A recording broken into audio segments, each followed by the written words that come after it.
Hello, everyone. My name is George Dimakopoulos. Along with Aristotle Papanikolaou, I co-direct the Orthodox Christian Studies Center at Fordham University. Today, in theory, we are going to have episode 5 of our Women Scholars of Orthodox Christianity. I say in theory because we are actually having some difficulty connecting with, oh, there she is. All right. All right, Dr. Tadros. Yes. Good to see you. I was afraid that we were not going to make it, so I was just ad-libbing for a minute. Yes. So I'm so sorry. I don't know what happened, but technology. No. Don't have a life of its own. Don't worry at all. Don't worry at all. So I'm very happy to say that Dr. Mariz Tadros is joining us today. We're going to hear about her life, about her work. We're going to talk about Christians in the Middle East, particularly in Egypt. We're also going to talk about women in the Coptic Church, especially, and some of the challenges and things that Mariz works on. I would be remiss if I did not acknowledge from the outset that today is actually the anniversary of the repose of Father John Meyendorff. Those of you who are familiar with Fordham and St. Vladimir's and Byzantine Christianity know, of course, of the extraordinary work of Father Meyendorff, who simultaneously held positions at St. Vladimir's Theological Seminary and at Fordham, and he very much laid the groundwork for what we do at Fordham. So we certainly want to honor his great legacy and his memory today. Mariz is a new part of the work of the center at Fordham. She about a year ago joined our major initiative funded by the Luce Foundation and Leadership 100, which is a multi-year project on orthodoxy and human rights. And we were so just enamored with her work and her brilliance that literally, I think on the spot, we asked her to join the editorial board for the Journal of Orthodox Christian Studies. And so she's a part of that as well. I'm going to give everybody her bio and then we'll get into the questions. But let me say just a couple things up front. If anyone is joining our webinar for the first time, there is a little box on the bottom right-hand side called Q&A. We will save time for questions at the end, audience questions. So please submit your questions there and we'll get to as many as we can.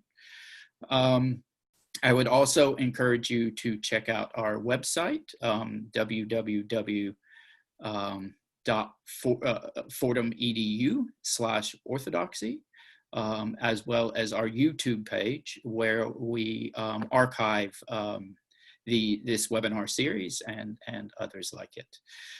So let me read you Mariz's impressive biography in brief, and then we'll get to a more personal conversation. So Professor Mariz Tadros is an IDS research fellow specializing in politics and human development of the Middle East.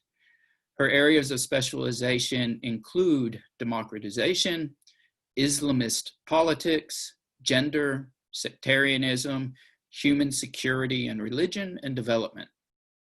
Mariz convenes the Coalition for Religious Equality and Inclusive Development, launched in November of 2018, and is also the co-leader of the IDS Power and Popular Politics Cluster. Since joining IDS, she has led several multidisciplinary, multi-country research programs in thematic areas related to civil society and democratization, gender, politics, human security, religion, and development. She is currently the co-director of the DFID-supported RPC on social and political action for empowerment and accountability.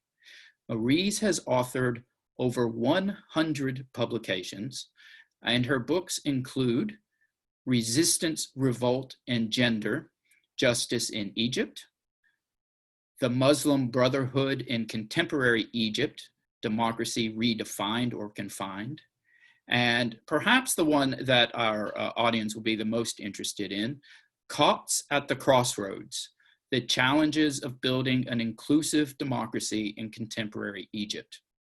Mariz is also the editor of Women in Politics, Gender, Power, and Development, and co-editor of the IDS bulletin, Ruptures and Ripple Effects in the Middle East and Beyond. Prior to joining IDS, Dr. Tadros was an assistant professor of political science at the American University of Cairo and worked for many years as a journalist for Al Ahran weekly English language newspaper in Cairo, where she published over 300 articles on a variety of subjects, including civil society, women in Egypt and the Arab region, poverty, and social justice. She has extensive experience as a development practitioner and worked as a consultant for many international organizations, including the Ford Foundation. She obtained her doctorate from Queen Elizabeth House, University of Oxford in 2004. Well, that's quite the impressive biography.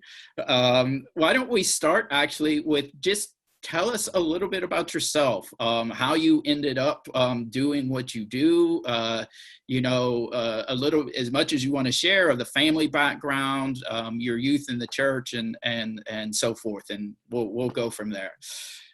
Well, thank you, George. I think I'd want to first start by saying an enormous thank you to you and to Telly for inviting me to this project on orthodoxy and human rights, and I will be forever, ever indebted to Michael Hanna, who yes. was the person who sort of introduced us. So Michael, I'm heavenly indebted to you, because this is a very, very special space, and it's a very special project. I think what is so unique about the project that you and Telly are leading is the fact that it comes from all kinds of disciplines, and it's very interdisciplinary and multidisciplinary, and it revolves around problematiques of old and new. And I think that's where it's so exciting, because every time I come together with colleagues on the orthodoxy and human rights, there's always this learning that happens, even if you're talking to someone from a completely different background. And that's because it is around issues that are of concern, whether they've had a long jury perspective that have stretched over centuries, or whether they are emerging in the global reality. So thank you so much for inviting me. It has been one of the most wonderful projects I have been involved in, and I'm just so delighted to be here. I think the one thing I'd like to start with is to say that that my being a member of the Coptic community had a totally life transformative, and I'm not exaggerating, impact on me.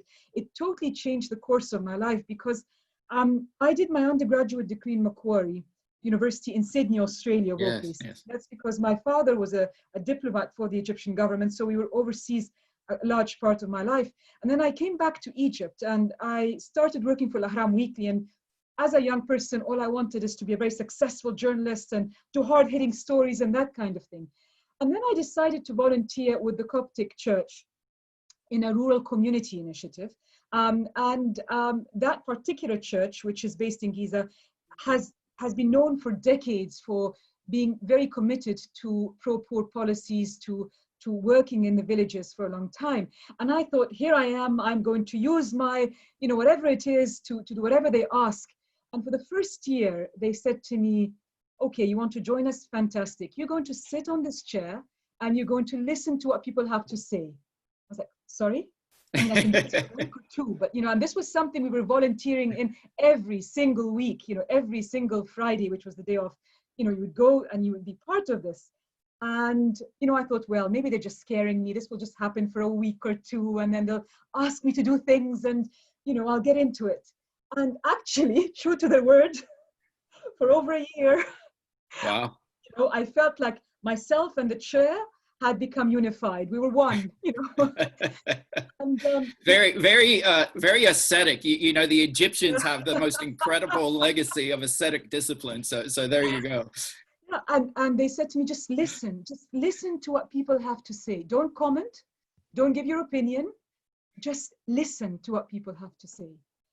And of course, afterwards, when I started studying development and I started looking into literature, I realized that there's a whole body of work called immersion, where you learn by simply humbling yourself and immersing yourself into the lives of people.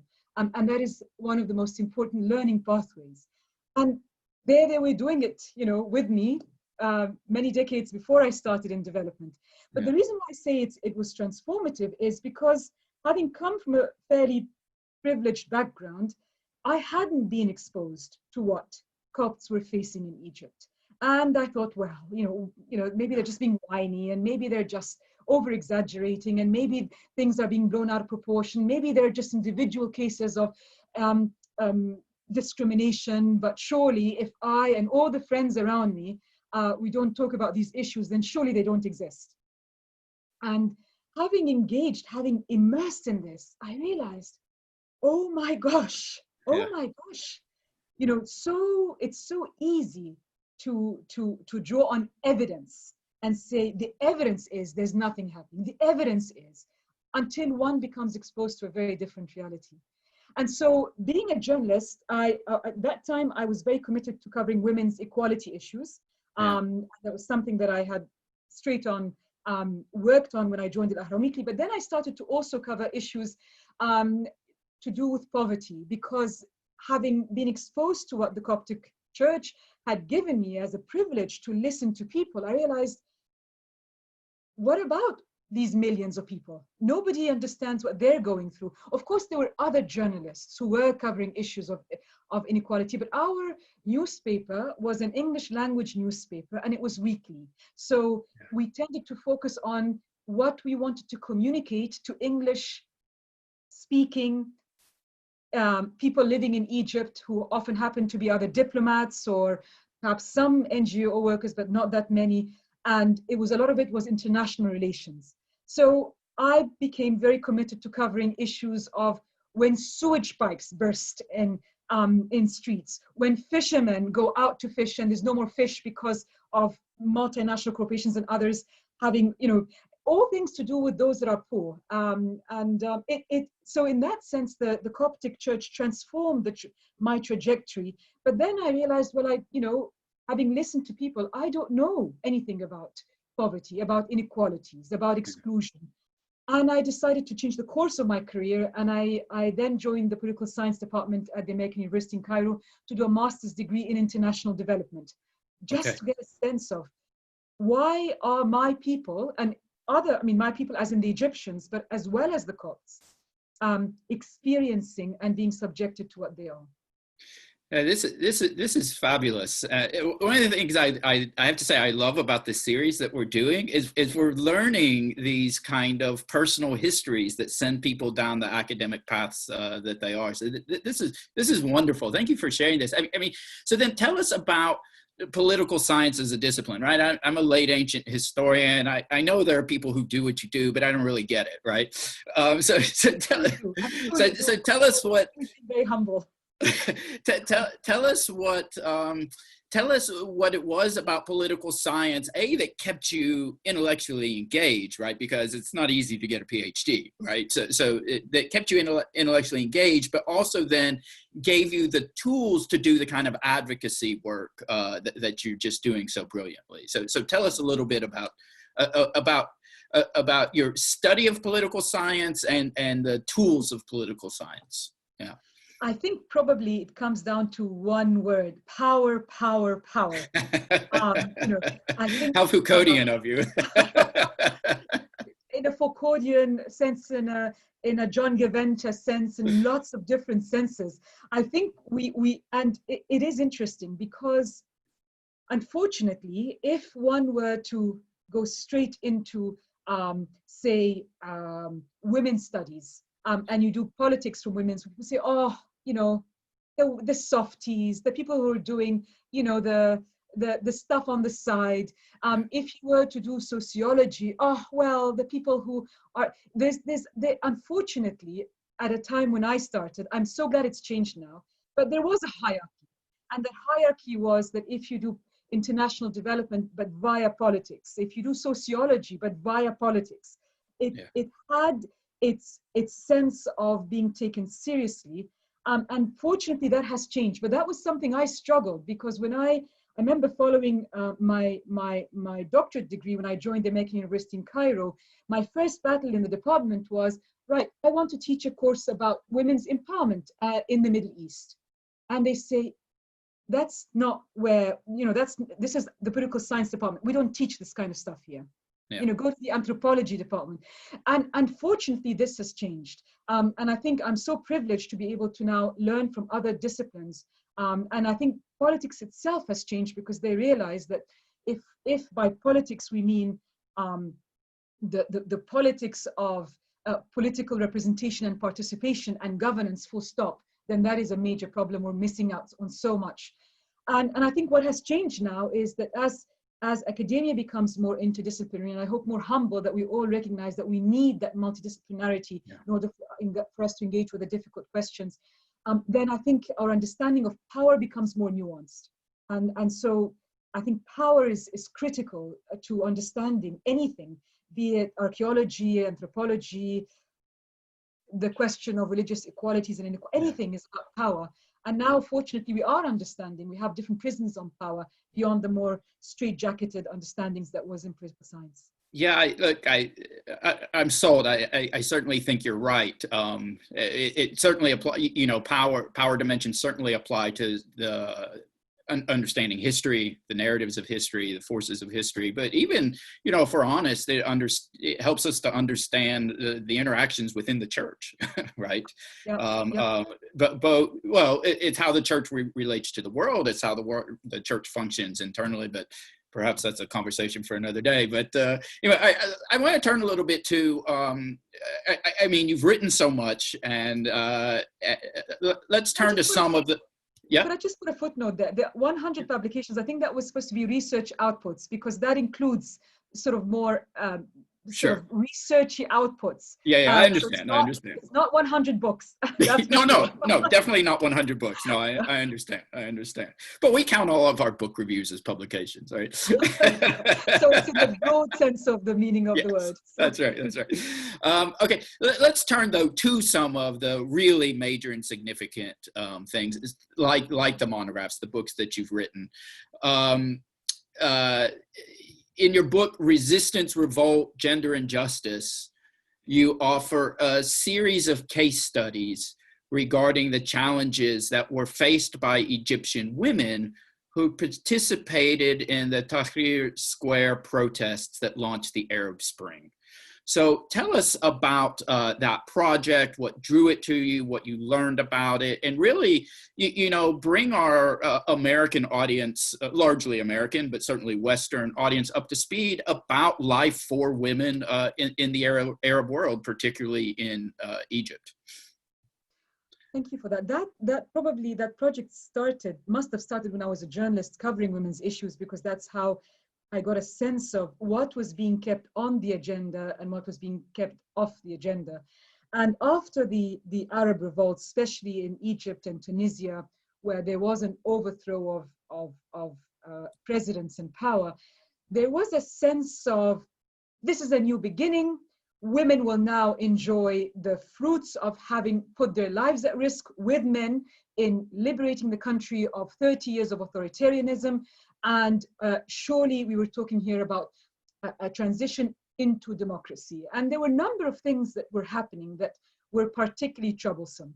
The first is that from the outstart, everything to do with issues to do with women's equality were being kept out of the new roadmap. They were often saying, oh, we will deal with this later. Let's first go through that first round of getting the constitution in place, getting the parliament in place, and all of these were obviously designed in a way that was totally not considerate of the fact that there is an issue to do with women's equality that has to be addressed from the outset. The second thing that I found very troubling is that a lot of the social movements, the youth coalitions, which had played the central role in mobilizing people to go out and protest, and who had sustained the protests over many days in order to remove President Mubarak from power, they were not ones where women in leadership positions. And when I spoke to women activists who were part of those movements, they would say that sometimes the men would choose impossible times at nighttime to meet for the organizing meetings. How are we supposed to get there, you know, at crazy hours of the night? Now, it's not to generalize because some youth movements were gender sensitive, but there was something there troubling. But there was also something else that was very troubling, which is that a lot of, or some, let's not generalize, some Western political scholars were saying, okay, now it's time for you women to start working with the Muslim Brotherhood and with the women who are politically affiliated with the Muslim Brotherhood so that you may have a unified sense of how you want the country to progress forward. And the Muslim Brotherhood, of course, was the most organized political movement in Egypt. It had a very large welfare base, and the women who were members of the Muslim Brotherhood had been very active on a grassroots level in building a constituency for the Muslim Brotherhood. Now, the question was, if you have one common enemy, an authoritarian regime that you've just overthrown, can you reach consensus on an agenda to do with women's equality? Yeah. Is it that we're all women, that we all want to see a new Egypt where there is justice, integrity, and dignity? Will that allow us to make compromises without having to feel that we have been co-opted? And I found it very problematic that people kept on talking about women's movements. Well, which movement do you mean? The Muslim Brotherhood women are a movement, but they're very different from the feminist movement. And by feminist, I'm being very specific here in what I mean. I mean men and women who are challenging unequal patriarchal norms and values that take away from the whole of society's equality and sense of dignity. And it was very troubling because a lot of Western scholars were saying, oh, you're just being biased against the Muslim Brotherhood because they're an Islamist force. But what they didn't understand was that this particular political force was severely circumscribing the rights of women on the ground while pretending to be very much pro-democracy. And it was very troubling because I suddenly felt extremely censored. Nobody wanted to hear the story. The story that everybody wanted to hear is these wonderful Egyptian women who had overthrown an autocrat were now going to all work together, chop, chop, now you go, and come up with a consensus agenda. Yeah. And we couldn't deny the reality on the ground. And I think there was one particular incident in which I had gone to Tahrir Square to participate in the protests, and it was a protest of dignity, of for women's dignity. And then it started, La ilaha illallah, blah, blah, blah. You know, there is no God but, you know, blah, blah. There is no God but God. And it started taking a religious slant. And I went forward to the front of the protest, and I kind of, you know, not tapped, I sort of gently said, I don't know who the person was. Excuse me, hi, my name is so-and-so. Don't you think using religious slogans is exclusionary of those women that don't want to represent themselves in religious life? And don't you think it may be exclusionary for Coptic women? Yeah. I mean, the Coptic community represented 10% of the Egyptian population. So, you know, it's not like and even if it was a small number, inclusivity is for the small number as well as the large number. Right. And they said, well, nobody's ever complained about this before. And I said, well, I'm telling you now, as an Egyptian, as a woman, and as a Copt, why can't you use slogans that are about all of us? Yeah, yeah. And they basically ignored me and went ahead anyway. I mean, of course they would. But the point is, it made me realize that we have, the main challenge we are facing is we tend to continue, even though we know it's not true, to assume that women are this homogenous group, this group Right. that you can reify, and that all women have the same women's equality agenda, and that they share the same aspirations and the same conceptions of what is the good life and the good society. So I started talking about the anti-feminist movements, those that were just established for the purpose of circumscribing women's rights, not as part of a generic agenda, but specifically with that in mind. Yeah, this is so fascinating. So I'm going to turn to the Coptic issue in a minute, but before we do so, I'm curious. I mean, you very well kind of articulated what the situation is, but let me probe a little bit about why it is what it is, right? And in other words, it sounds like a significant number of the women who participated were invested in certain aspects of the uprising, but they didn't. They did not want to embrace, for lack of a better word, Western notions of feminism, equality, and so forth. And is that because they had kind of committed themselves to the Muslim Brotherhood? Is it because of their own, you think, religious sympathies that prevented that? Or is it a kind of embedded cultural, like what lays behind, what do you think lays behind the motivations and the actions of those women who resist more inclusive language and networking on behalf of all women in Egyptian society? Well, I can think that for the Muslim Brotherhood, the women who belong to the Muslim Brotherhood, that they had always seen that the feminist project, which has its very strong indigenous roots in Egypt. I mean, there was an extremely progressive feminist movement in the 1920s, which was established by Hoda Sha'rawi, who is an Egyptian. It was led by Egyptian women. They were doing the most amazing advocacy work. And before them, there were a number of feminist thinkers, women and men who are feminist thinkers, who had created this, this consciousness. And one could argue that if you go back to ancient Egypt, the status of women in ancient Egypt was extremely progressive. It was in many ways, it was more egalitarian than many societies we see today. And we talk about the ancient Egyptian civilization dating back thousands of years. Yeah. So we were always arguing that the notion of women's dignity, the notion of equality, has always been part and parcel of an indigenous movement that has been organized in the sense of a movement at least since the 1920s. I think the issue is that they always saw this movement as challenging notions of patriarchal gender norms and division of labor. They were the ones that were the first to resist women entering law. They were the ones that were first to resist women occupying positions of leadership in university or even going into university on par with men. And what happened was that then they used the idea, oh, this is a Western agenda, because in the West there were similar quests for equality, and then said, oh, well, you're all Western. And it is interesting because unfortunately, some Western feminist scholars, in the name of challenging Western racism in academia, Western Orientalism, then assumed that women who are saying that Egyptian feminists are not authentic, that those people who are critiquing us from inside the country, those are the ones that represented Egyptian women. And I think that was very sad. That was very, very sad. Yeah, interesting. All right, so don't forget, if you have questions, submit your questions using the Q&A tab. I've got a million questions I can ask Dr. Tadros, so we can keep going anyway. So let's turn now more to the Coptic community and the many challenges of the Coptic community in Egypt.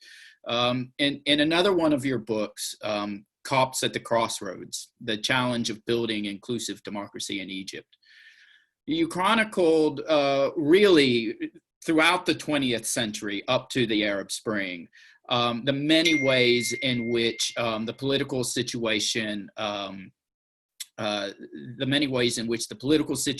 in Egypt has just gotten increasingly worse for the Coptic community. Yes. Which I think many of our viewers will know, but perhaps not everyone. The Coptic community in Egypt is larger than every other religious minority in the Middle East combined, right? So this really is, in a sense, the Coptic community is the litmus test for what's going to happen to Christians in the region. So tell us about this particular project, and then I'm sure we're going to have a number of questions to follow up. So that came out of a number of things I was hearing people were saying. Oh, the Copts are passive. Oh, the Copts have sort of turned inward, and they're just, it was almost as if representing the Copts as if they were just sheep, that they just followed their religious leader, whatever the patriarch said, they did, And part of whatever they were suffering in Egypt was because they were not vocal in demanding the rights. And it made me wonder, well, who's making who's making the claims for Copts? Who represents Copts? And I also found that there was a problem in that a lot of the people who were being interviewed about the status of the Copts in Egypt tended to be elites. And they tended to be the same 3 or 4 members of the intelligentsia that, time and time again would say the same thing. So I started doing 2 things. I started looking at the quantitative data in terms of sectarian incidents. And I looked back quite a few years, and I started looking at the last years of Mubarak's rule and into the first years after the Egyptian uprising.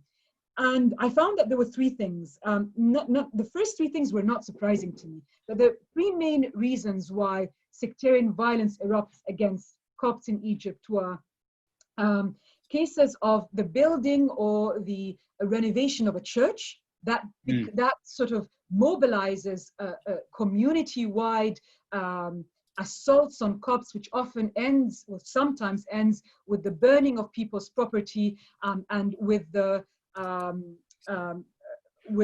expulsion of members of the Coptic community in a particular village or community out of that community.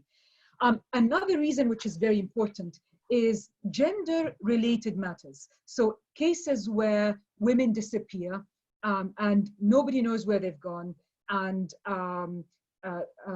or cases where women have been exposed to sexual harassment. Here I'm talking about Coptic women, or cases where Muslims accuse Coptic men of harassing women. So it's all to do with gender relations, and that became an eye-opener for me. My gosh, this is not about a young man whistling at a woman. This is very political in how these things escalate into very, very serious matters. The third reason, which then became the first reason after the Egyptian revolution of 2011, was cases which have nothing to do with religion. I'm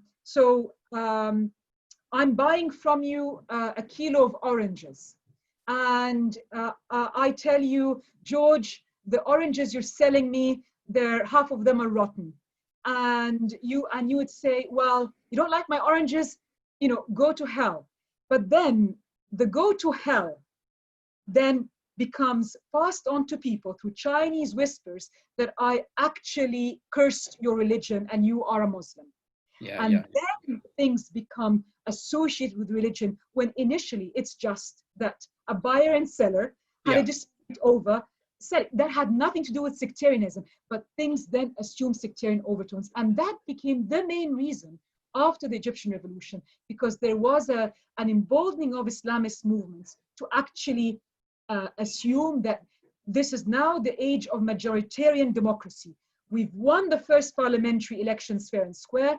We represent the majority in parliament. Everybody else has to follow suit, and the Copts need to know their place in society. And part of making the Copts know their place in society was to set new terms of engagement that deepened pre-existing forms of discrimination in society, which had reached very high levels during Mubarak's time. I have so many follow-ups. So let me start with the one that I'm afraid I'm going to forget, right? Which has to do with the things that begin with having absolutely nothing to do with religion. I believe it's Elizabeth Hurd? Someone recently wrote a book challenging the entire Western notion of religious freedom because it injects a name to a kind of interaction that is problematic. And I think what she means by that is, in other words, you have a situation precisely like what you're talking about. And because of a kind of heightened alertness to discrimination against religious minorities, a dispute over rotten oranges becomes categorized as a dispute about religion and religious sectarian violence and so forth. And so, if I remember right, she's objecting to the entire category because it's just a kind of soft colonial power that the Americans use when they want to interfere in the Middle East. but at the same time, I think what you're saying is these things that have absolutely nothing to do with religion to begin with, nonetheless draw out these kind of embedded injustices in a society like Egypt. And so say more. I completely agree with you, George. I love the way you have nuanced her argument. Yeah. I think, yes, I would completely agree with Professor Hurd that sometimes the way in which Western policymakers engage with issues of freedom of religion or belief sometimes tends to worsen things. We have the case of the World Bank in Myanmar, where they privileged Muslims over Buddhists, and the outcome was a backlash against the Muslims from the Buddhists. So yes, there are incidents, from a Western perspective, and how do you frame this? But the solution to that is we improve how we support inclusive societies as external actors. The language, the policies, the measures, we improve that, not that we deny it. And I think the second part is what you are talking about, George, is there's a difference between how external actors engage with problems and there's a difference between do they actually exist on the ground.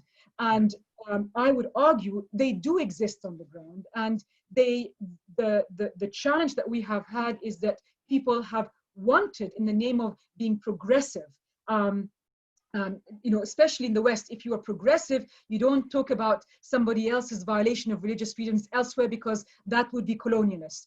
But then what about global solidarity? Well, if that is going to be the case, well, let's just let every single genocide take place. Let's turn our eyes, let's turn a blind eye to every single early warnings that there is a process of religious cleansing going to start. And for me, Egypt in 2012, this was a start of religious cleansing and political cleansing. And I think what I mean by that is that at a time when Egypt assumed a mode of majoritarian democracy, which is that because the Islamists had assumed a majority in government, they said, well, we got to this power via the people's votes. Therefore, we are entitled to decide on what the social contract looks like and so forth. They became more and more emboldened to subjugate Copts in daily life. And that's what really worried me. It wasn't about how many Copts are in parliament that worried me. It was about the daily experiences. The women who told me that now when they go out in the street wearing a cross, they will be spat on and will be called you Coptic whore. It was the experiences of young men who suddenly feel compelled that they have to wear an Islamist beard because otherwise they will be encroached upon. It was the experiences of people on the transport of being told, don't get onto our minibus, the poor people, because we don't want Christians. It was the Christian children who were being relegated to the end of the class, the back of the class, and being asked to give up their seats because that's where your place was. And that very much worried me. We needed to raise alarm bells, but I think even for the Middle East in general, people often don't want to come to terms with when people are experiencing extreme discrimination, and their religious identity is one element of that influences why they're being targeted. Yeah. Because people would prefer to say, oh, well, they're facing this, well, the whole country is under an autocrat.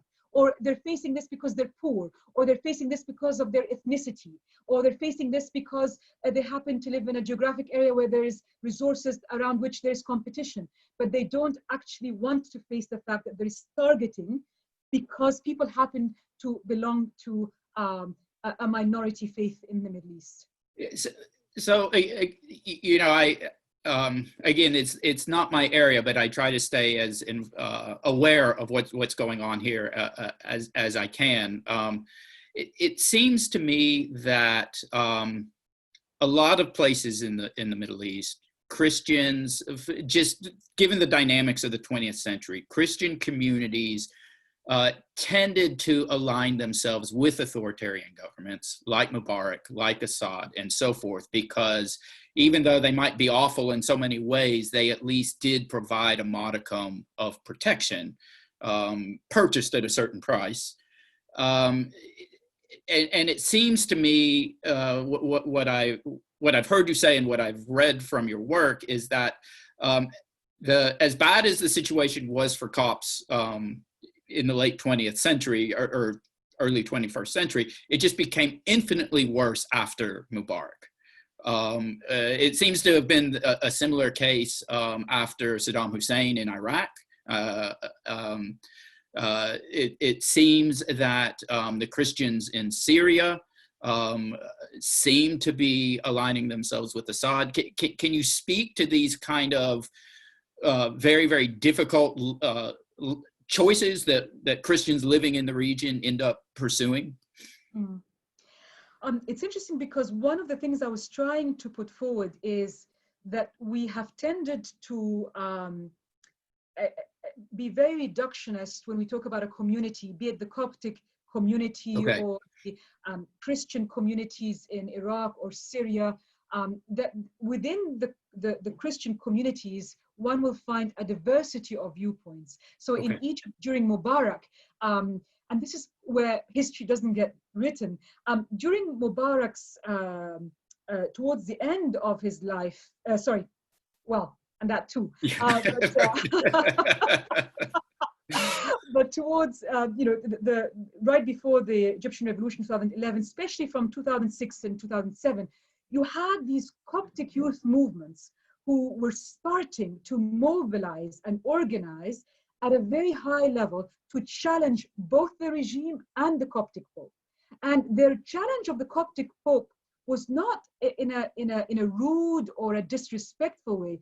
They were saying to him, Your Holiness, with all due respect, please allow the Coptic community to represent itself with all its diversity. Yeah. They were challenging the regime, putting their lives at risk. And in fact, one of the largest protests that we saw in Egypt in 2010, before the Egyptian uprising of 2011, was Coptic-led. And it was led by youth. Oh, interesting. It was led by youth who ended up being arrested and incarcerated. And it was that they were revolting. I mean, they went out there in the streets speaking about the Minister of Interior. And that was a red line. You can sort of talk about the governor, or you can talk about a policeman, but you don't go near the Minister of Interior because that's a secret political police that sort of has enormous power. So I believe that in each community there will be a diversity of viewpoints. And as long as we respect that diversity, then we can't simply say that because a patriarch was aligning himself with an autocrat, then that represents the viewpoint of the entire community. However, and this is a however with an enormous capital H, I think what we have seen in Syria, in Egypt, in Iraq, in Sudan, elsewhere, is that the worst enemy of the Christian community is absence of rule of law. Actually, that applies to Christians in Libya as well. In other words, with repression, I mean, repression is awful. I mean, what Copts faced under Mubarak was horrendous. But there's something even worse, which is to fall into a state of lawlessness, where you become vulnerable to just about everyone attacking you. So you become vulnerable to organized criminal militias, and they will target the Christians because they know that Christians are small in number. You become targeted to jihadist organizations who see that everything that belongs to you and everything that basically you need to be eradicated, and that is a God-given right. And of course, the situation of the Yazidis is even worse than Christians. But what I'm saying is that there is that, and then you become vulnerable to day-to-day criminal activity, in addition to becoming vulnerable to mobs. So it is a case where this is horrific and this is horrific, but the level of existential threat becomes quite different. So repression undermines Christians in the Middle East. And repression means an overactive security apparatus. But even worse than an overactive security apparatus is the absence of rule of law and any kind of basic safety altogether. Yeah, that was really wonderful and helpful. I want to try and pull a few of these different threads together, right? So we have the ever increasing horrific situation for the Copts and other minorities in the Middle East. I'm wondering, you know, how have the problems facing Coptic women, Mm-hmm. right, potentially even gotten worse, right? Right. In other words, tell me your interests in lay movements, your interests in the laity, your interests in women, your interest in Copts, right? So kind of pull all of those together for us, if you can, a little bit. Like, how's the situation for Coptic women different now than before Tahrir Square? Yeah. Right.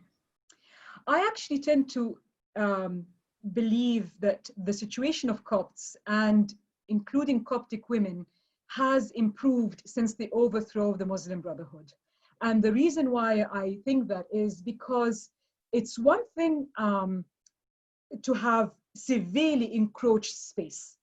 And that is the situation in Egypt today. There is very limited space for the kind of mobilization that, you know, we saw in Tahrir Square. It just doesn't exist. You're not allowed to go out and protest. On the other hand, the president, as well as the organization of power, isn't ideologically against Copts.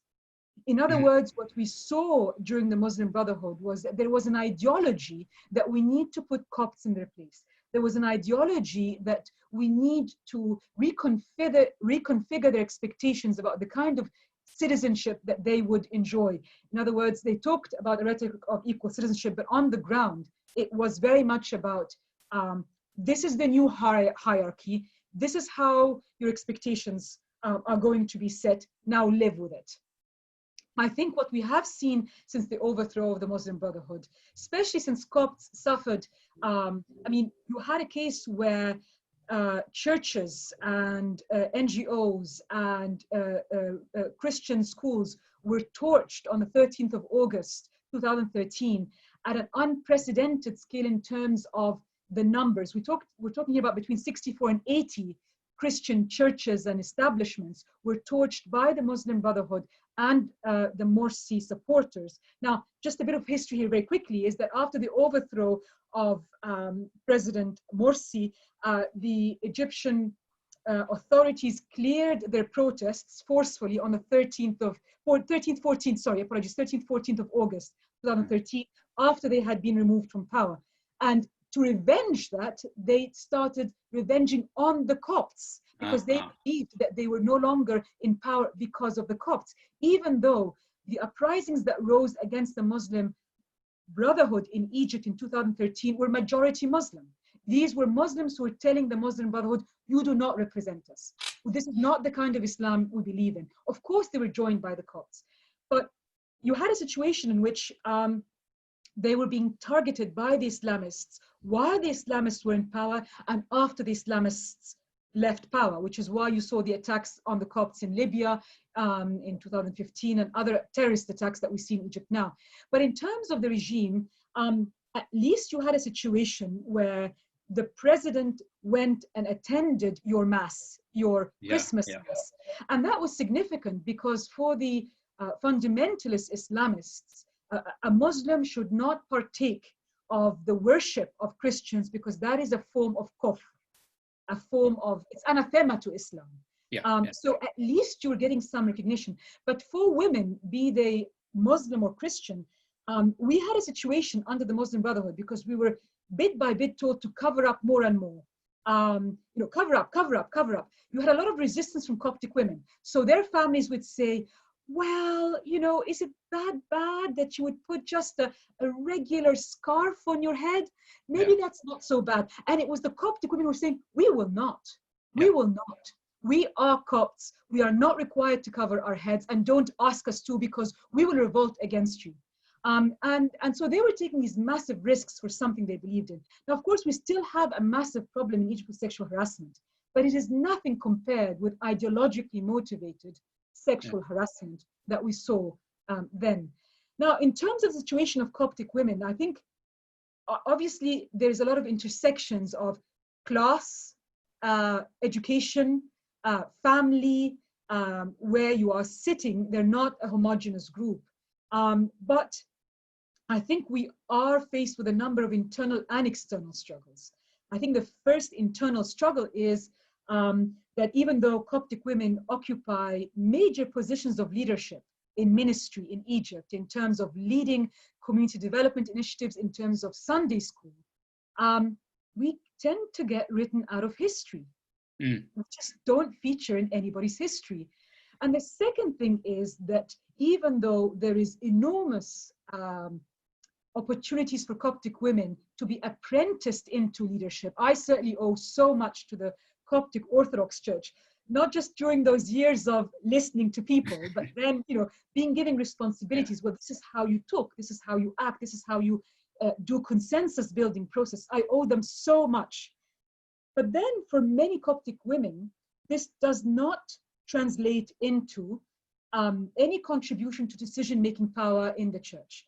And I think the challenge is that when we talk about decision-making power, people immediately go, oh, do you want to assume clerical positions? You must want to be a priest, you must want to be a bishop. It becomes almost, they tip to that kind of discussion. Yeah. See, we're talking here about, the committees that run the churches on a local level, the committees that are established centrally to set what are the key issues facing Copts at a key level and how to go about them.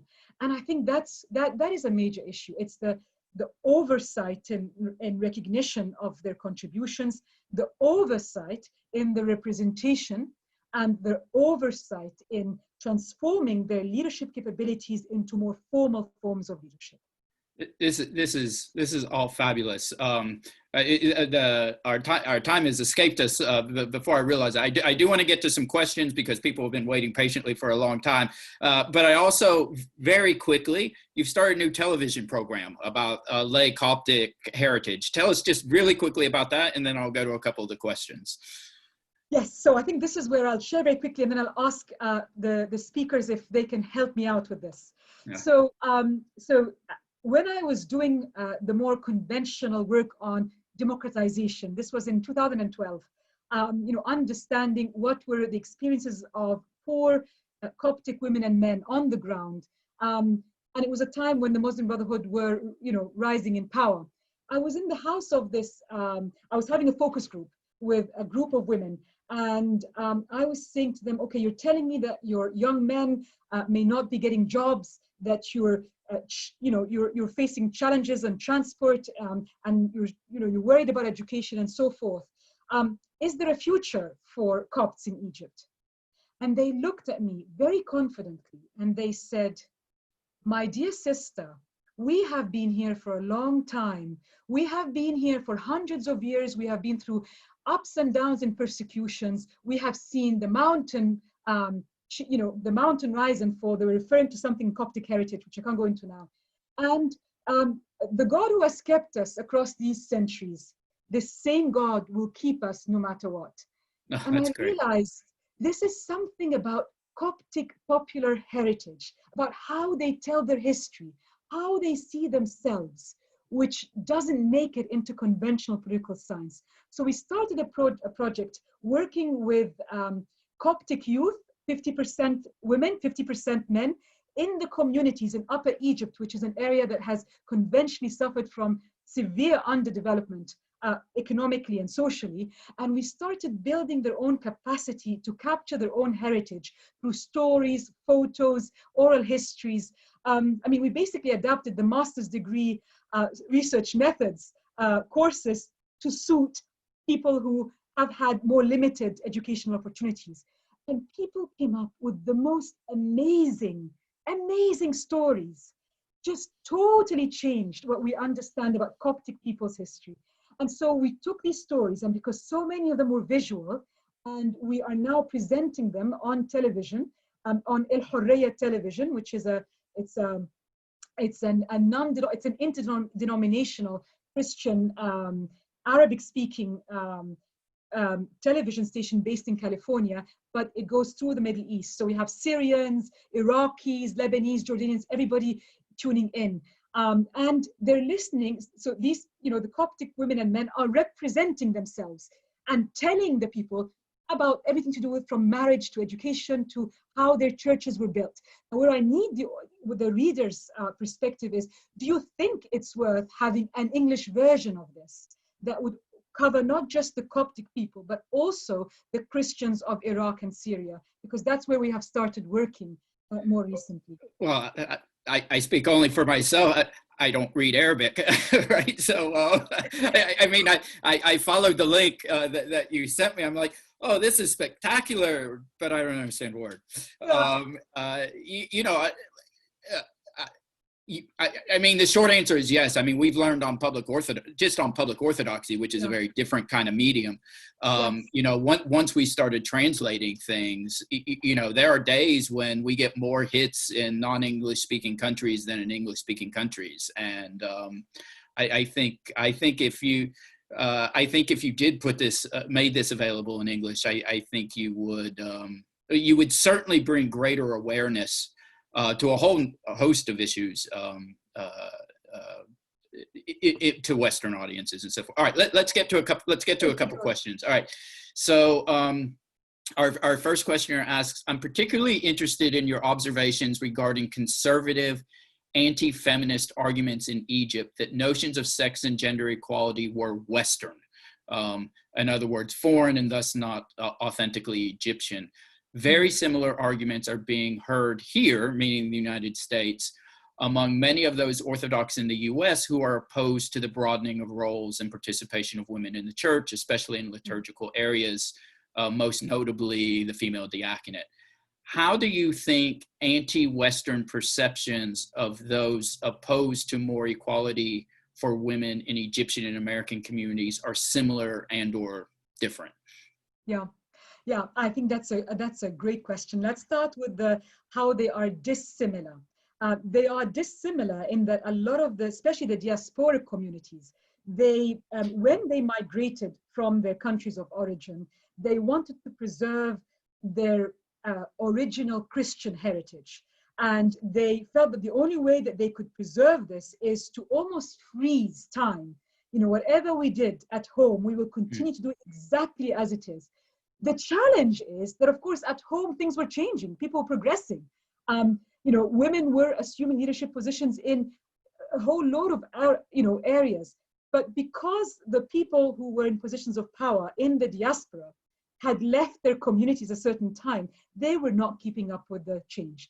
As for the anti-Western argument, I think, time and time again, it's being used over. It's a universal phenomenon. Every time you talk about women's equality, oh, you've been westernized, oh, you've been contaminated, as if it's a disease you catch called women's equality. And I think the only way to actually address that within our Orthodox communities is to draw on the history of our own communities to show that actually things have not always been so, that women have assumed positions as deaconesses, that women have led in worship, that women have done a number of key roles. And just because this is not what you see in all quarters today, it doesn't mean that this doesn't exist. So I think we need to go back and show even the arguments that have been made by the early fathers, and to show that we don't need to refer to feminist Western theorists, because we have our own repertoires, we have our own sources of knowledge that can show us that it is from within, not from without.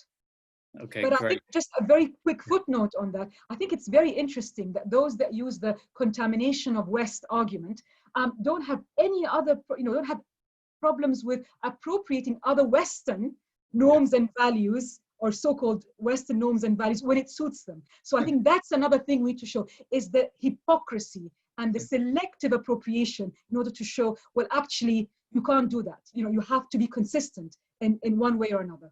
They don't mind using the internet either, right? Absolutely, absolutely. All right, I know this one comes from a friend of yours, Dr. Phoebe Armanios. So here's her question. Thank you so much, Mariz. Wonderful to hear you speak as always. I'm wondering if you can speak a bit about how the Me Too movement has been recently making headway inside the Coptic community and affecting Coptic church in very public ways via social media.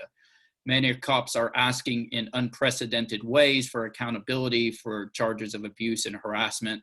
as well as a long-standing culture of misogyny. What are your thoughts on how we find resolution in the most just and effective way? I mean, of course, Professor Phoebe Armanios, I was just talking about the tradition of referring to sources from within. And of course, she is one of the pioneering academics who has used that. I think just recently with COVID-19 and her most brilliant, outstanding article for public orthodoxy. And this is why your platform is so important, George. Made the case for Copts actually Holy Communion was not always administered through a cup and spoon, and let us look at our history. So again, an amazing example of turning to our history and from within. On the Me Too movement, I would actually, there are two aspects of this. The Me Too movement in Egypt started well before the Me Too movement in New York. Following the uprising of Egypt in 2011, we had these most amazing youth-led movements that came up with the slogans like, the street is yours and mine, الشارع ليك وليها. I mean, most catchy slogans where they were able to capture the imagination of a rather patriarchal public into buying into the idea that women are entitled to the same space as you, irrespective of how they're dressed. So we have in Egypt a long history of mobilization around against sexual harassment. The challenge with the Coptic Church is that because, and this is not just specific to the Coptic Church, but it's specific to all Christian minorities in the Middle East, that as long as we're a minority and we have a sense of that there is a greater danger from the majority, this is constantly being used as an excuse to silence calls for accountability. Why are you raising this now? We have more important issues to deal with. Why are you raising this now? Don't you see there are Coptic activists who are arrested? Can't you deal with bigger issues? And we have to insist these are the big issues. I think we are faced with a challenge that what I call short-term reaction, not accountability. So a woman becomes the victim of a pedophile priest or a priest who engages in pedophilia. And again, this is in no way representative of the thousands of Coptic priests, but we're talking here about incidents which can happen in any community. But a woman who becomes raped at the hands of a Coptic priest who is a pedophile manages to, at the end, get recognition because she goes to the social media. But then this is settled by saying we have defrocked the priest, full stop. That is not accountability. That is an action with a reaction. In order for us to see accountability, we need to see three things happening. The first is we need to see the institutional recognition we have a problem. It's almost in a biblical sense, repentance. We need to repent of turning a blind eye from these women's suffering. Just like the church in the United States needed to repent of racism at a certain point in its history. And there's nothing wrong with repentance. There's nothing wrong with recognizing we have turned a blind eye. We need to recognize we need this to be recognized. So the first thing is we need to address the politics of denial. The second is we need to institutionalize mechanisms for understanding the phenomenon in all its scope and being able to ask people, including priests and local leaders, what do you think are the best mechanisms to deal with this, to understand the situation in which they're working? And the third thing is we need to then establish accountability with teeth. And what I mean by accountability with teeth is it's not good enough to say, we now have this wonderful platform. Anybody who suffers from abuse can come and report to us. That's not good enough. What we need is to say, when cases are looked into, when the process of establishing whether these facts are true or not are established, we will hold to account not just the person who has committed these crimes, but also anybody with him who has been complicit, and we will make sure that this is known amongst our community, and that's the teeth I'm talking about. We are not interested in demonizing anyone, but we are interested in talking about institutional change where the signals given are consistent, and that is zero tolerance and full stop. Yeah. I love that answer because it's not just platitudes. It's actually, you've got specific a specific action plan. Okay, we're way past time, so I'm going to read you two more questions. You can try to answer one or both or whatever, but I want to acknowledge the people who sent them. So I'm going to read these questions. All right. So the first is, and they're kind of on the same thing. So the first is, thank you to Dr. Tadros for this presentation and discussion. I wanted to ask about the framing of women's issues following the 2011 revolution as a dichotomy between progressive, liberal, feminist interests and the Muslim Brotherhood. Saba Mahmoud's research on Egypt reminds us of the diversity of Islamic women's movements and different forms of agency and political participation they engage in. I was wondering how you take this diversity into consideration in your work. Is the liberal feminist vision the only way to ensure the broad set of women's issues in Egypt? Okay, so hold on to that. And then the other, thank you for this great discussion. I did want to ask Dr. Tadros concerning the current situation of Copts post the 2013 Muslim Brotherhood overthrow. How do you see it relating to the religious intolerance on the ground? There is a sense of a shaky volcano under a state-sponsored political peace, and that community tensions have not really changed. So both have to do with challenges to minority groups or disenfranchised groups, but they're different sorts of things. So I'll let you give a quick address to this, and then we'll need to wrap up. Right. So I totally believe in diversity, and in the theoretical framework of my book, I talk about different forms of organizing: women in movement, women's movements, anti-feminist movements, gender justice movements, and I categorize them depending on how they see the women question. The problem we experienced after the Egyptian revolution and the rising of the Muslim Brotherhood was that Saba Mahmoud's theory proved to be totally disconnected from the dynamics of political organization. So the Islamist movements that she referred to in her book were what I would call amazing women, but they were intellectual feminists. They were intellectual scholars.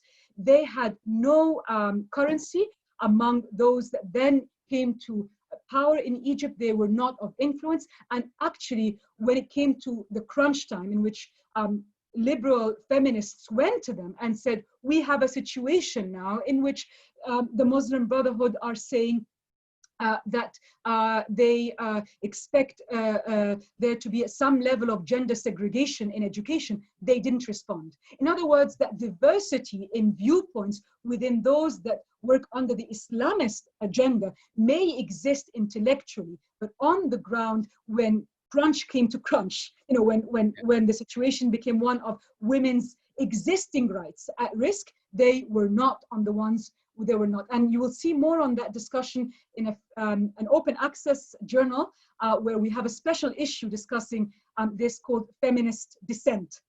On the second question, the situation of Copts today, I think I don't actually believe that it is state-sponsored. I believe that it is sponsored by a global Islamist movements. I believe that they are active in Egypt. I believe they have cells. I believe they are trying to they will continue to target Copts, be they Copts in Egypt, be they in Libya, be they elsewhere. I also believe, I completely agree with you, that the other major threat are the decades, since the 1970s at least, of a process of Islamization in the community, which means that when you have a Salafi group mobilizing ordinary Muslims to rise and to expel Copts, and this is still happening in Egypt today, or to tell Copts, you can't worship here, that they have currency. And I think that is the really scary part, is that radical Islamist thought still has a lot of currency among a significant part of the Egyptian population. Not all Muslims, and of course we have seen amazing examples of Muslims rising in solidarity with Copts against discrimination. But I'm talking here about, underlying shifts and currents which have their grassroots in decades of a process of grassroots Islamization, and that's what we also have to watch out for.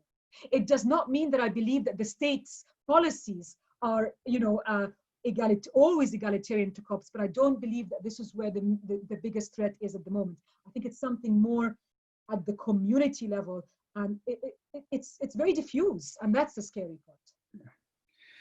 This has been fabulous. I can't thank you enough. We're delighted to introduce a small part of the world to the incredible work that you're doing. We're so honored to have you participating in a variety of initiatives with the center at Fordham.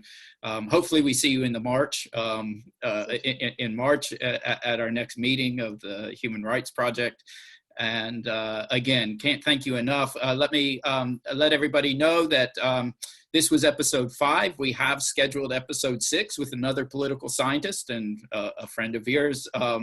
My colleague Aristotle Papanikolaou will be interviewing Dr. Elizabeth Prodromou on August 5th at 4 p.m. Eastern time. So we'll be sending out some notifications for that. And again, Mariz, thank you so much, and hope to see you soon. Take care. Thank you, George. I cannot thank you enough for giving us a chance to learn from all the scholars that you have brought together, and for the platform you've created for us to share and learn together. Really appreciate all you do, George. Thank you. Great. Thank you. Okay. Take care, everyone. Thank you.